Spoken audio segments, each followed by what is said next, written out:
So Chris, you filed a paperwork for an exploratory committee.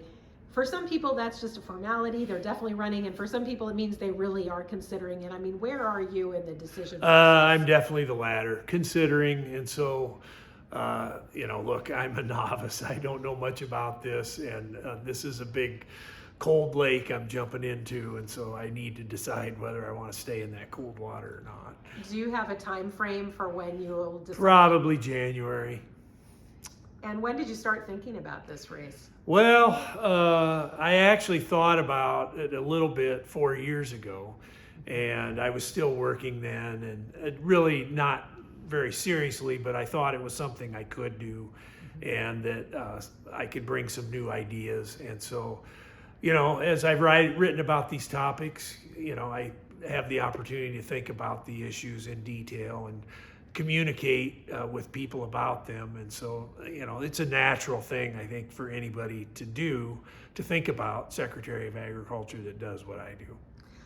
When I go around the state and talk to audiences, I hear a lot of people referencing your work. And have you had people encouraging you to run for this office? Yeah. I mean, people tend to think maybe the sky is the limit much more than I do. And so I think about things much more realistically. And, I know what the likelihood of things are. And so I don't have any pie in the sky ideas about things. And, audiences a lot of times come to these things and they find that there's people sitting next to them that think similarly that they do on these issues, and they didn't know these other people existed. Mm-hmm. And so it gives them a sort of a euphoric feeling to be in a room where people are feeling similarly to how they feel on water quality and these other environmental issues. And so I guess I'm more realistic.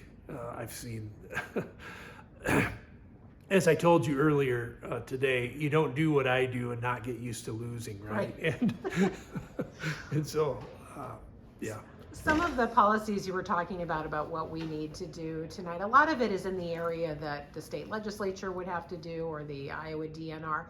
Can you just give a few examples of what could a reform-minded Secretary of Agriculture actually accomplish in this area? Sorry. Well, the first thing we need to do is look at how we're delivering money across the countryside. And so right now, we have a lot of money focused on these edge of field practices to try to shore up corn and soybean. Mm-hmm. There will never be enough money to improve water quality in that way. And so how could we better spend that money? Could we spend it incentivizing farmers to grow oats, for example?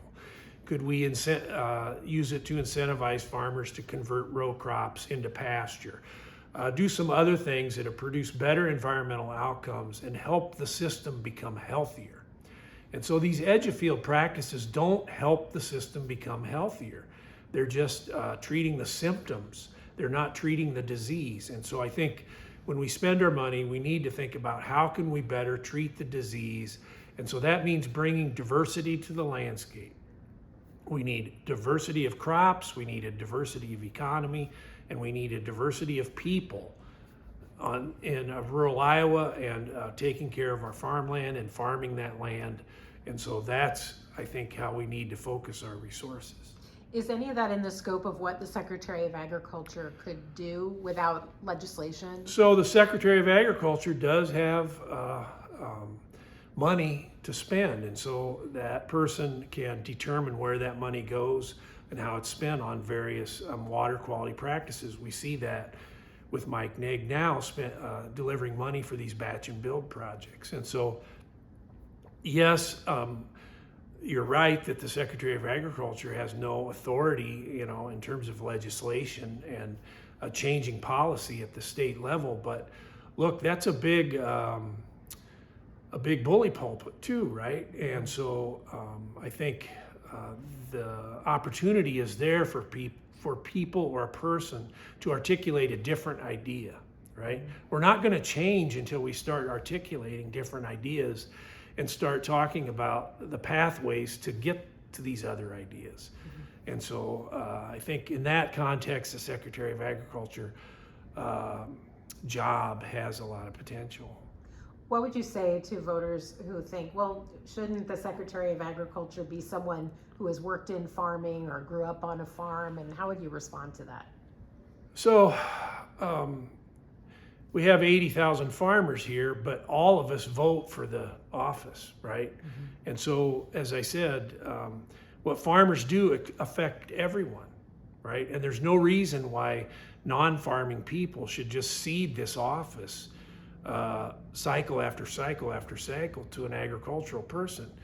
You know, and let's not forget that Mike Negg came from Monsanto, right? He came to Idalls from Monsanto. He didn't come to Idalls from the farm. Mm-hmm. And so I think the idea that it needs to be a farmer or needs to be someone that works in agribusiness is extremely limiting and not healthy for the state. You know, we all vote for this position. So this position should be one of us, right? And you shouldn't have to be a farmer or be in agribusiness to have ideas about agriculture. I need to ask a political question because you would be running in a Democratic primary, mm-hmm. and we have some Democratic candidates this cycle in Iowa that you've been very critical of, including Rob Sand and Zach Walz. If you were the nominee for Secretary of Agriculture, would you endorse the whole Democratic ticket? Yes, of course. You know, I want to inspire those people, right? I want to inspire them to embrace these issues. You know, when I go around and I see people that are engaged and excited about ideas for making Iowa better and making the quality of life better, you know, I want them to see and hear that same thing. And so I want to inspire them. But I think, you know, the bar should not be not MAGA, right? Mm-hmm. I think we deserve better than that. We deserve better than just not MAGA. We need more than that. And I think embracing these water quality issues and the environmental issues is part of that. Is there anything I didn't ask that you think would be important for people to know about you or about your thought process? I don't think so. Okay. Well, thanks for taking All the right. time. You're welcome.